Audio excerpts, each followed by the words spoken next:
Welcome everyone to the Proven Knowledge Podcast. I'm your host, Anthony Church. I'm a music producer from Northeast Ohio. I began this weekly interview series to give you different perspectives from artists, producers, engineers, and other individuals in the music industry. In each episode, we touch on not only what has helped the person succeed, but we also touch on what has shaped them into the person that they are today. I hope you're able to gain some real proven knowledge from the show, and that it helps elevate you on your own journey to success as well. Let's get into it. Welcome everyone to episode 201 here at the Proven Knowledge Podcast. Today I welcomed an artist originally from Cambridge, Ohio, which is about 2 hours south of where I'm located. His name is El Sav. He currently resides in Pittsburgh, and I discovered his music about a year ago via TikTok. He posts in general a lot of cool videos, doing his songs and just showcasing them in very cool ways.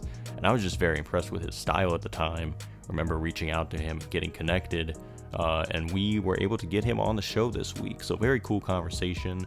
He talked about, his influences like Eminem and hearing other hip hop like J. Cole coming up, being in a small town, kind of the struggles of that and wanting to be an artist, how that eventually led to his decision to move to Pittsburgh and the different types of opportunities that he's had, making that move. His song For When I'm Low that dropped at the beginning of the year, he discussed that, as well as the album he's working on and all the other new music he has coming out.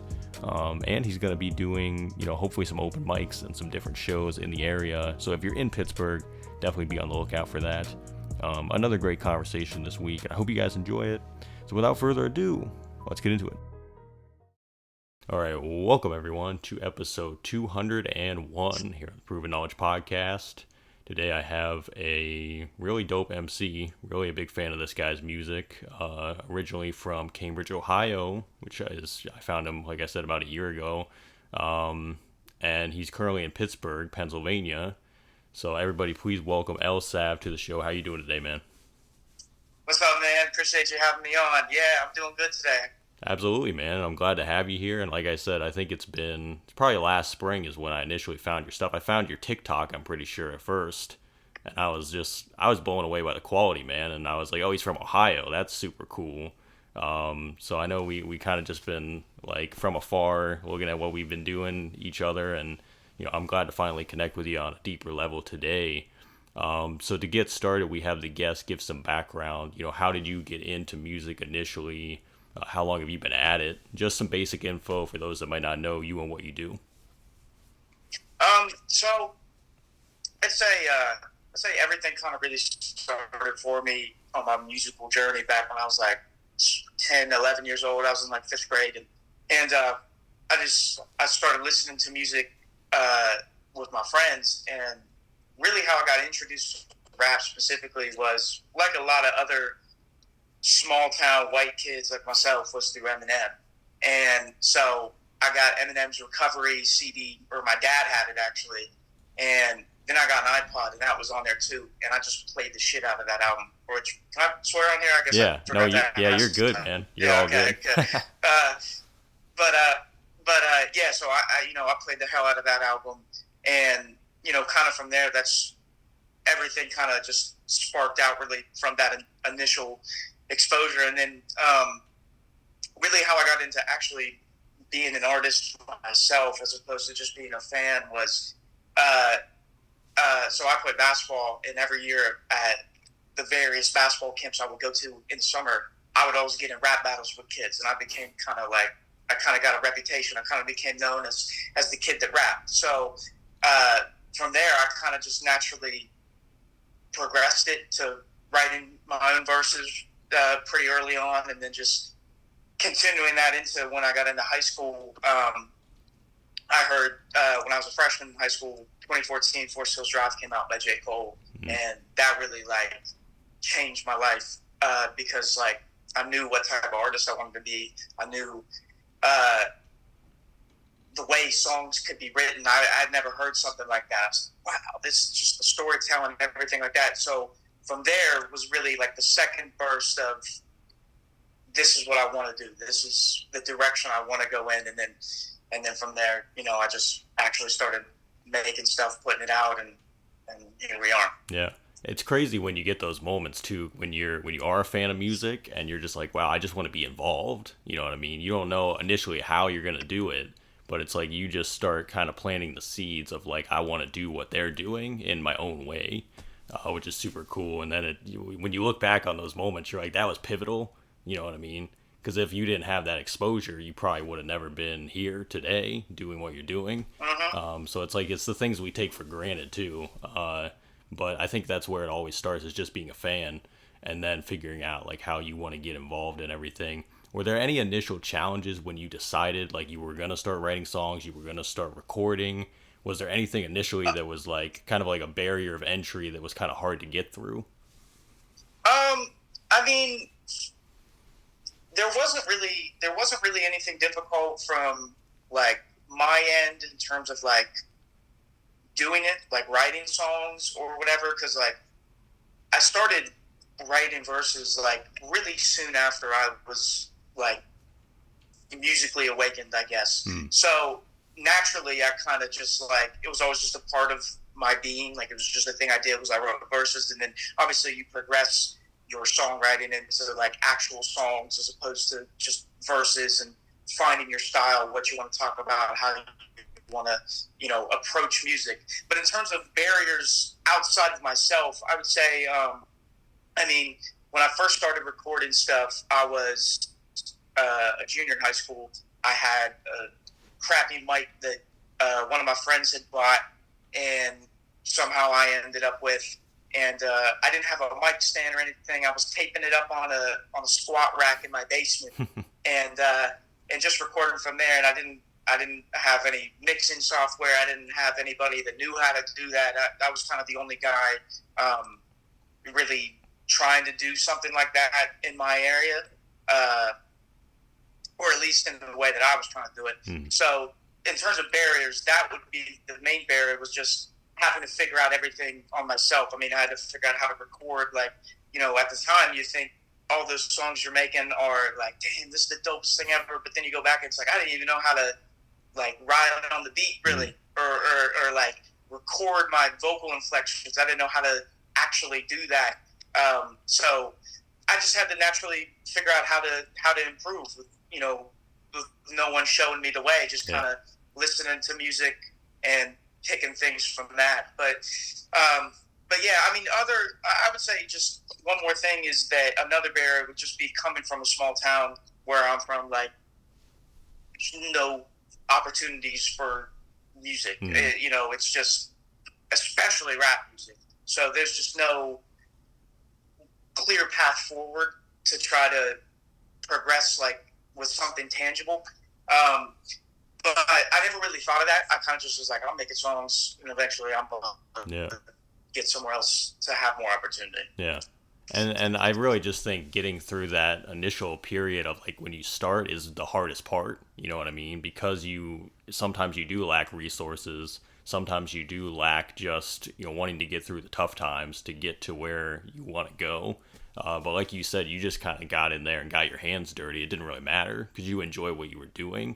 So I think that's the biggest thing as well. And I feel that as well, man, because I'm from a small town in Ohio as well. And it's always been that thing. It's like there's people ask me like, hey, do you have like a bunch of people you work with locally or whatever? And I'm always like, not really. Like I usually go on social media to work with people, or I might find a few people here and there that are super cool, but not a ton. So it's like you kind of gotta work with what you got and just figure it out. So it kind of I like the parallels there in our stories as well.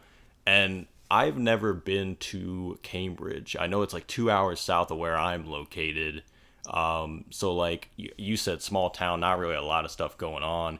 Were you like the only one doing music, or did you know anybody else that was doing music, or you just kind of like did your own thing and went from there? Yeah, I mean, I wasn't the only one in, you know, there were other people that in name and title, they were doing music, but like every small town everywhere has a dude at the high school that has a SoundCloud and everything like that. So like, yeah, there's some other people that were kicking it around, and like, humbly speaking, I'm like, I like to think that I'm kind of doing it at a different level, just artistically, and with my intentions, like, so yeah, there were some other people doing it, but like not really anyone that you're gonna want to hook up with and work with.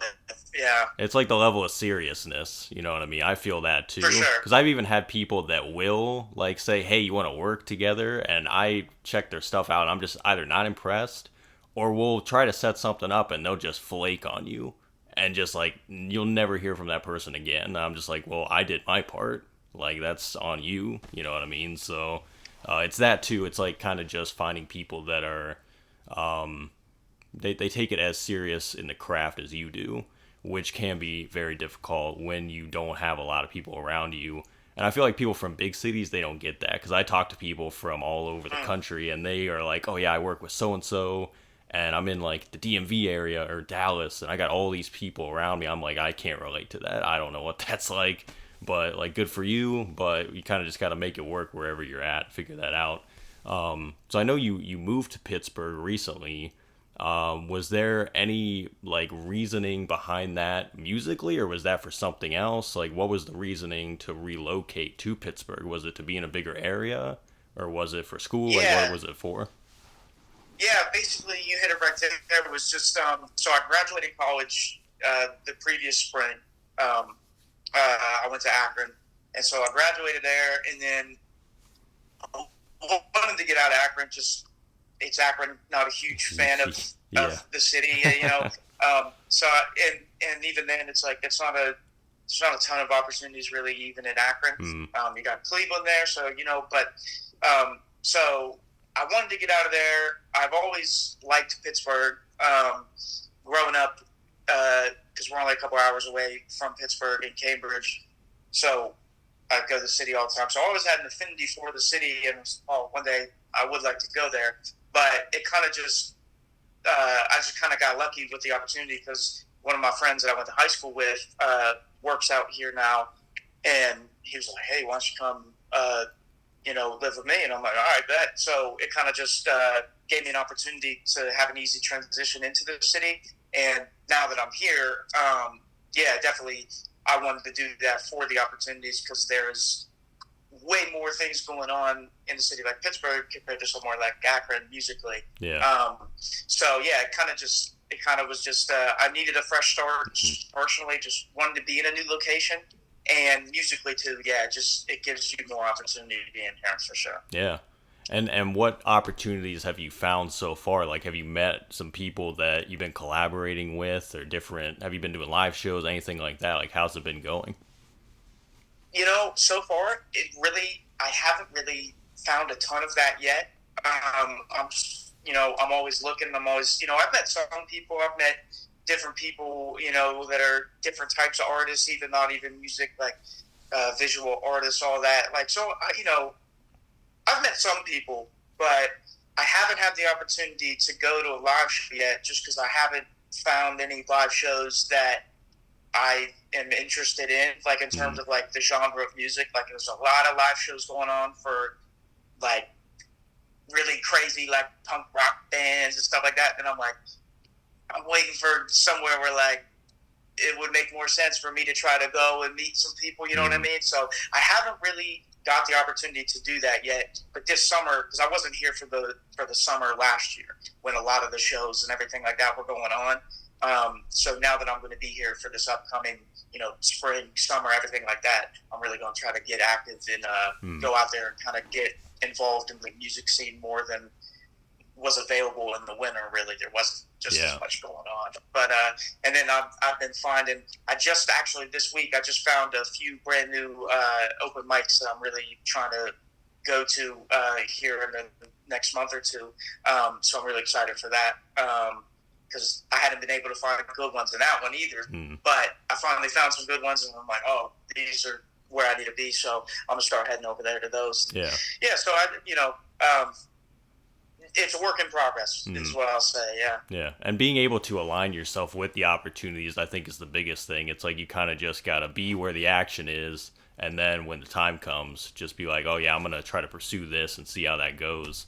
And I definitely know that for sure, because summer season's always like festival and like everybody's scheduling their tours and things like that. So yeah, that's definitely exciting, man. And I definitely wish you the best of luck on all that stuff, because I think it's going to be awesome opportunities for you. So it's definitely cool. Yeah, I appreciate that. And I see a mic right behind you, I believe.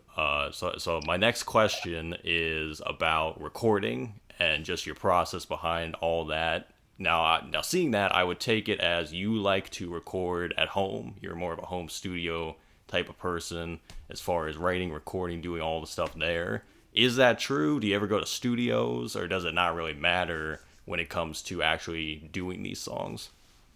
Yeah, I recorded the studio, so I got this mic. I got this mic here, and what I really like to just use this for is when I have an idea or I'm working on a song, I could just do like a rough kind of demo version of it just to kind of hear how it sounds, and that can give me some new ideas too. Beyond just like, oh, I wrote the verse or the hook, and then like, oh, I might hear something. Oh, I can add this layer of vocals or whatever. So I kind of just use that as like a reference mic. And then when I actually go record, I go to the studio, and I still record in Akron, actually. I work with a guy named Mike Villegas, Area 67. I don't know if you know him or not, but he's really dope. I've been working with him for 4 or 5 years now, ever since I came to school in Akron. So I record over there, and I really enjoy being able to have this mic at home, because for a while the old mic that I had broke, and then I got this one like a year and a half ago, and being able to kind of, I don't know how to mix and I don't know how to master and all that, but I know how to like do some of the things like EQ, compression, all that. I've learned a lot more about, and I think that's really helped me as an artist, is because then when I go into the studio, I know more of what I'm looking for from that side of things. Like I always was well prepared going in with my song, but now because I've taken the time to kind of just mess around doing demos, it's really elevated record just because I'm like more precise in what I ask of an engineer, you know what I mean? So yeah, but I'm definitely a studio guy when it comes to actually recording like the songs I'm going to put out. Definitely studio for sure. Yeah. So when it comes to writing, how about writing? Because is it more of, you hear a beat and it has to be the right fit for what you're writing, or do you write all the time and then you try to find the music to match it? Like, how does that work for you? I definitely want the beat first, and then I kind of let the beat take me where it takes me. Like I may have an idea for a song, or a topic, or just like how I want a beat to sound. Because I don't make beats. My passion's the words and all that. My mom was an English teacher, so that was real ingrained in me as a little kid. I just like the words. So I definitely got to beat first, and then from there I just let it take me wherever it feels right. Over the years, like I think I've got real selective in terms of knowing kind of my pocket, knowing what works best with my style or whatever.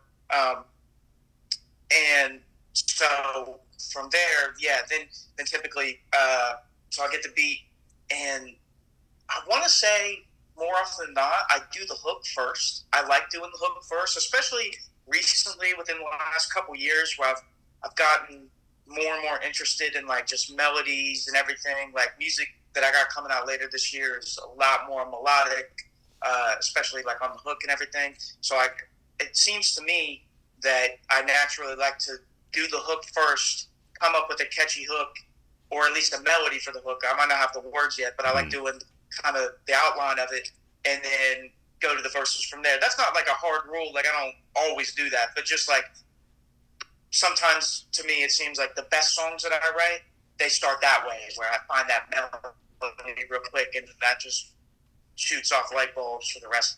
Hey there, hope you're enjoying the episode so far. I just wanted to take a quick minute out to let you know about a couple different ways that you can support the podcast. One of the ways is by clicking that support the podcast button within your streaming platform. That is if you want to be a monthly supporter of the show. You can contribute either 99 cents, $5, or $10 a month. So that's the first way, and that's the more traditional way that we've had now for the last couple years. The other method that we actually just recently introduced is from our good friends over at Coffee. Coffee is a virtual tip jar. We have set our limit to a minimum of $10, but you can go make one-time, one-off donations. So if you visit coffee.com/the Proven Knowledge Podcast, you'll be able to donate. And all these different forms of donation go towards getting new guests every single week, getting potential sponsors on board to do giveaways, and overall just making the show better for you guys. So if you want to do that Coffee link, it's ko-fi.com/the Proven Knowledge Podcast. Otherwise, again, look for that support the podcast button in your streaming platform if you'd like to be a monthly supporter. And I just want to say thank you guys for your contributions. And without further ado, let's get back into the episode. I feel like the hook too is the main part of the song usually, if there is a hook, because it's usually one of the only parts of the song that repeats at least a couple times. You know what I mean? It's usually the most memorable part of the song. So it's like if you get that down, then it probably helps you write the verses too, because you can play off of what the hook is already about and then just make the full song about whatever that is. So, and I credit all songwriters because I don't have any skills in songwriting at all. I could never do that shit. Like, just straight up. I look at words and, like, even poetry, I'm like, how did they come up with that? Because that's, like, not my strong suit at all. But it's definitely interesting to hear everybody's process and, like, how it differentiates between each person. And everybody has, like, their own style as well and how they do it. And you dropped a single at the beginning of the year for When I'm Low, which I'm a huge fan of. I think that's one of your best songs I've heard to date, man. I'm a big fan of that track. Man. Yeah, man. So tell us about that. Like, why did you choose to kick off the year with that song? And, like, what's the story behind it? Hey, well, first of all, I appreciate you liking the song. I really like that one as well. So that song, for When I'm Low, I've been sitting on that song for maybe about a year. So that song kind of came about where I wrote the first verse basically right as I heard the beat. Same with the hook, or at least I didn't have the words for the hook, but I had the melody for the hook. And then so I had that, and then I, like, a little bit later, like later that week or something, I did the second verse, but I didn't finish it. I had, like, the first half of it, and then from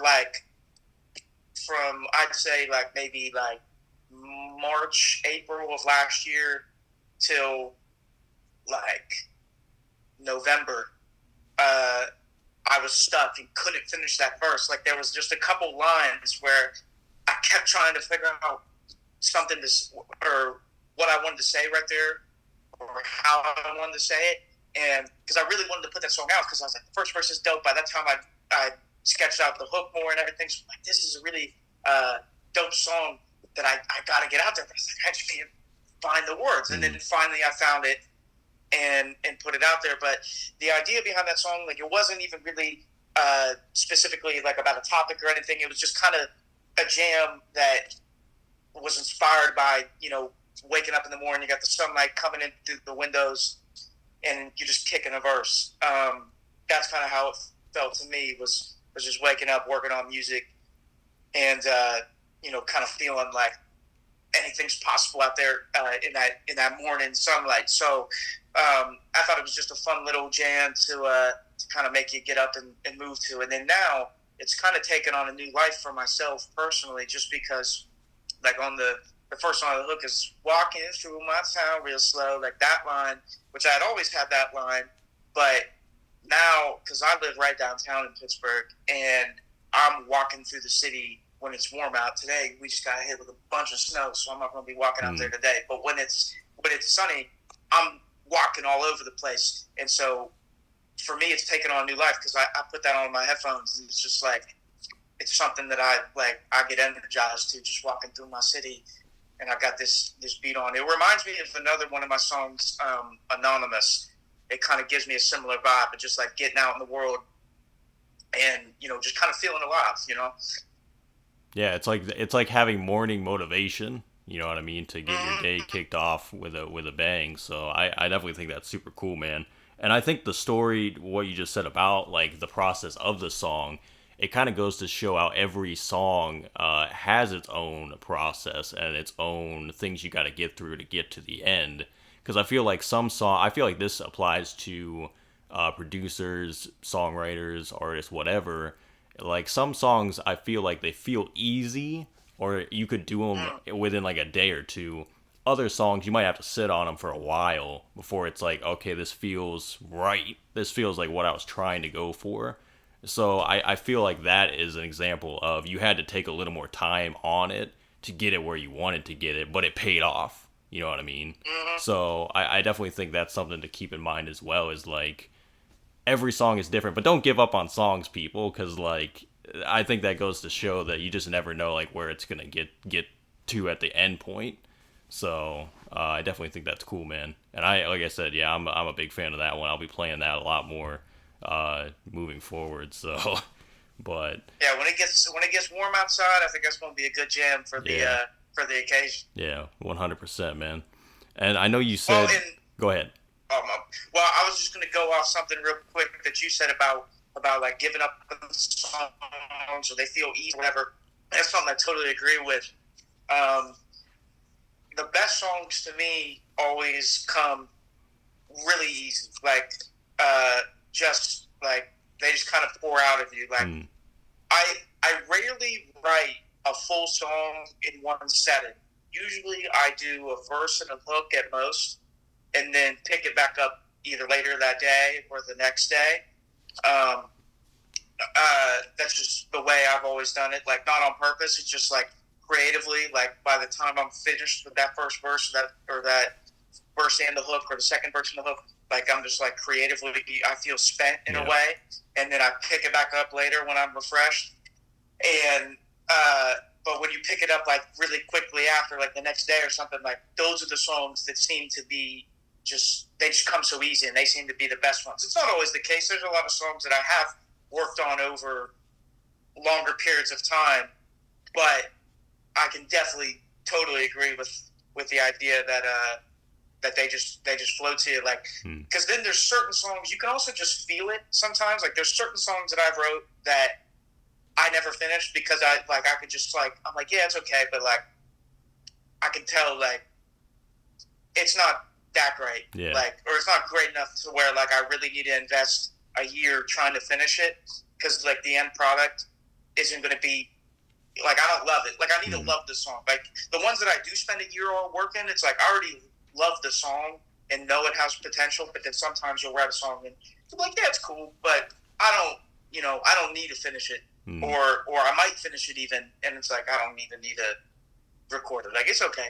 yeah. but you just gotta feel it. Like songs, that's the way it makes sense to me. It's just like it's a vibe thing sometimes, you Yeah. know. And if you don't believe in it, no, chances are no one else is gonna believe in it either. You know what I mean? I think people would know that if like you put out a song that you just weren't feeling and you just didn't put your all into, people can hear that. You know what I mean? They can be like, oh well, I could tell he wasn't really feeling it because his energy wasn't there and it just didn't feel right. So I think as an artist, you Yeah. always got to do that too, and just trust your gut and go at your own pace too. I think that's a big thing from that is just work at your own pace and figure out what works best for you. So definitely cool points of discussion there. And I know you said you have more music planned for this year, for the rest of the year. Is there anything that's like set in stone that's like the next big thing that people can expect?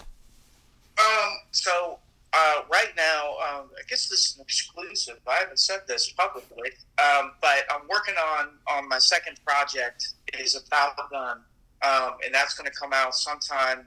I'm thinking probably July, in the summer, but I'm probably aiming a little bit later, so for July. But so that's part of the reason that I only put out a couple songs last year was just all my focus pretty much has been on doing the songs for the project, as opposed to singles.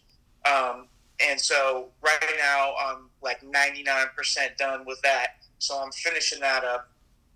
And then in terms of like the next single release, I have a couple of songs I'm kicking around as the next release.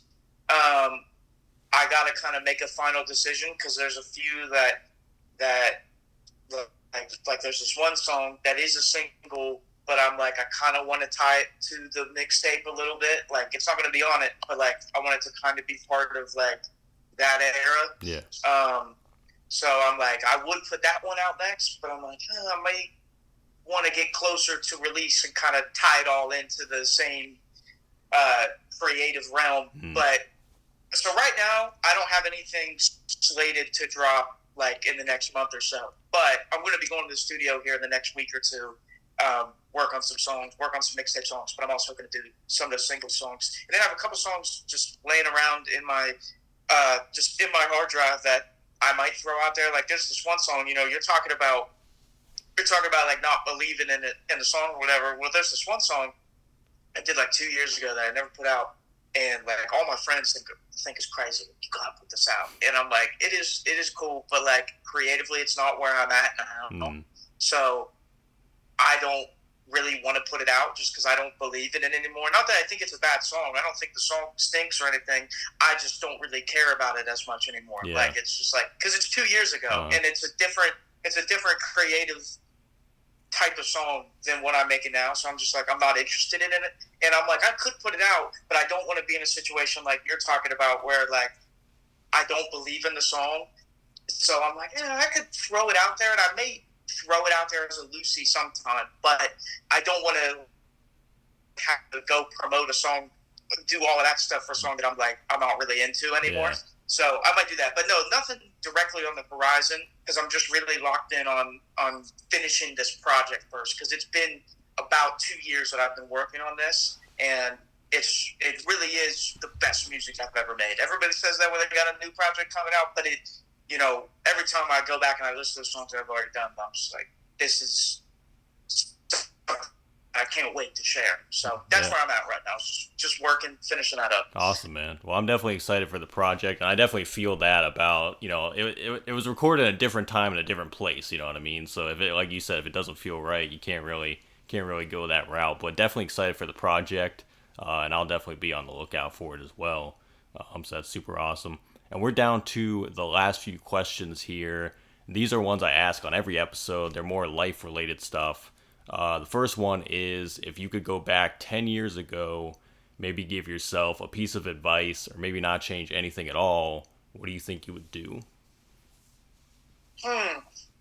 That's a good question. You know, I'm still, you know, I'm only 24, so, like, I don't have a ton of life experience to really, like, you know, speaking to my 14-year-old self, so there's not a lot of things that I'm like, oh, look out for this or whatever. But I would say, I would keep a lot of things mainly basically the same. But I would say I wish I would have figured out what I knew about music earlier in terms of like a music like career. Like I wish I would have been more proactive, younger, of like, you know, promoting myself or things like that. Not that I wasn't trying to do that. I was, you know, I was sending emails all kinds of places, everything. Obviously, at the time, the music wasn't at a good level yet anyway.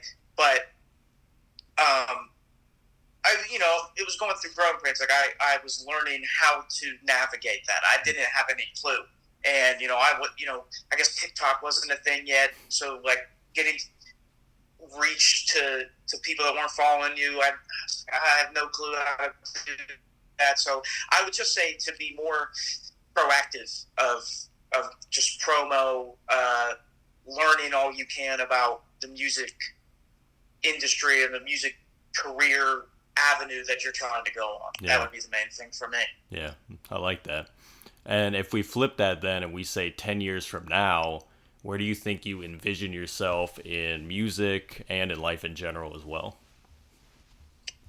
You know, it's so crazy. Like 10 years down the line seems like 50 years down the line. Like that's, you know, it's so hard to even think. I mean, I want to be financially depending on music.